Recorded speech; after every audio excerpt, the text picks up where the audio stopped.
How to remove text from video in VN app. Hey there, welcome back to the channel, and let's get right into this tutorial.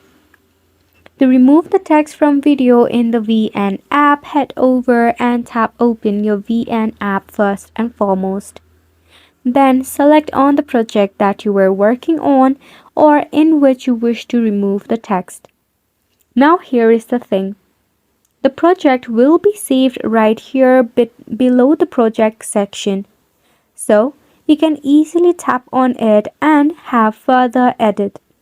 If the project has not been saved yet, you can easily remove it by tapping on the text and clicking on the delete icon. However, let us suppose that the project has been saved so as the text has been saved in the video as its content.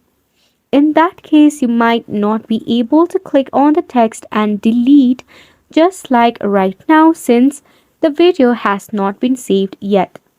So if you have a duplicate video in the project section, you can make edits right from there, but you may not be able to remove the text after the edit has been saved. We hope that you found this video informative to you, and thank you so much for tuning in. We'll see you very soon.